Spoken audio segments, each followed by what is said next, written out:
નમસ્તે મિત્રો, તમે જાણો છો કે મારું નામ છગન છે અને હું 22 વર્ષનો છું. મારે ઘણી બધી મહિલાઓ મિત્ર છે. મેં મારી કોલેજ પૂરી કરી ત્યારબાદ ઓફિસમાં કામ કરું છું. આમ તો મારો દિવસ કામમાં જતો રહેતો હોય છે, પરંતુ જ્યારે હું નવરો હોઉં ત્યારે ઘણીવાર સોશિયલ મીડિયા ઘુમેડી લઉં છું. મને હંમેશા એવું જ થતું હતું કે હું પણ મારા બધા મિત્રોની જેમ એકલો જ રહી જઈશ, પણ મારી યુવાની અંદર કોઈ છોકરી નહીં મળે. પણ હું ખોટો હતો. મને આદત પડી ચૂકી હતી કે મને જ્યારે પણ મજા કરવાનું મન થતું ત્યારે હું એકલો એકલો મજા કરી લેતો. પણ એક વખત જ્યારે હું સાવ નવરો બેઠો બેઠો સોશિયલ મીડિયા જોઈ રહ્યો હતો ત્યારે મેં એક છોકરીનો ફોટો જોયો.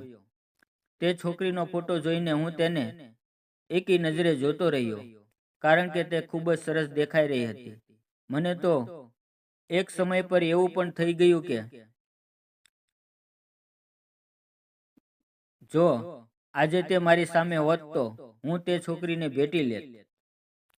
તે છોકરીને જોયા બાદ તરત જ મેં મેસેજ કર્યો, પણ શરૂઆતમાં તેનો કોઈ રિપ્લાય આવ્યો નહીં.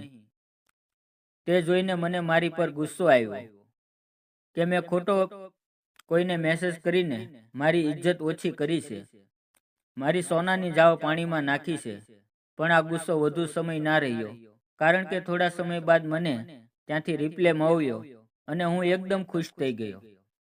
કારણ કે કોઈ એવી છોકરી જે તમને પસંદ છે તેની તરફથી રિપ્લે મળવો તે ખૂબ જ મોટી વાત છે. મેં તે છોકરી સાથે વાતચીત ચાલુ કરી. વાતચીતમાં મને ખબર પડી કે તે છોકરીનું નામ પિંકી છે અને તે મારી કરતાં 2 વર્ષ નાની છે. પિંકીએ મારા ફોટા પણ જોયા હતા, જેને કારણે તેણે મારા ફોટાના વખાણ પણ કર્યા, જેની વિશે સંભળાવી ને મને પણ ખુશી થતી હતી. ત્યારબાદ વાતમાં ખ્યાલ આવ્યો કે પિંકી તો આ શહેરમાં રહે છે જ્યાં હું રહું છું. આ જાણીને તો હું તદ્દન ખુશ થઈ ગયો. થોડા સમય બાદ પિંકી સાથે વાતચીત કરી.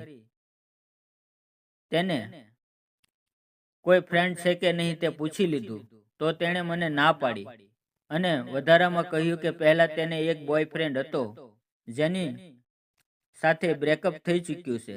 તે જાણીને મને પણ આનંદ થયો.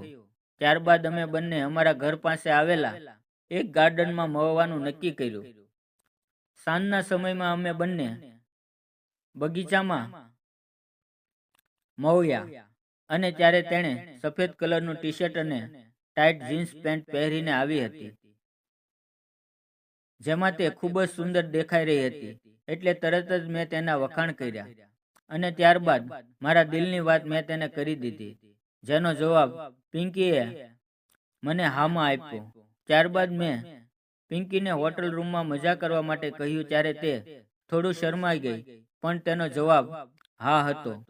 તે હું સમજી ગયો હતો અને તેને કારણે વધારે સમય ન લેતા અમે બંને ત્યાં બગીચામાંથી નીકળીને મારી બાઇક પર બેસીને એક હોટલ રૂમમાં પહોંચ્યા અને હોટલ રૂમમાં પહોંચવાથી તે કંઈ પણ બોલતી ન હતી, જેને કારણે હું ધીમે ધીમે તેની નજીક ગયો અને ત્યારબાદ તે મને ભેટી પડી અને આમ અમે બંનેએ 3 કલાક સુધી ખૂબ જ આનંદ અને મસ્તી કરી. મિત્રો, વિડીયો પસંદ આવ્યો હોય, મારી લવ સ્ટોરી ગમી હોય તો વિડીયોને લાઇક અને ચેનલને સબસ્ક્રાઇબ જરૂર કરજો. જો તમારે પણ કોઈ સોશિયલ મીડિયા ફ્રેન્ડ હોય તો કોમેન્ટ કરીને જરૂર જણાવજો. વિડીયો પૂરો જોવા બદલ તમારો ખૂબ ખૂબ ધન્યવાદ.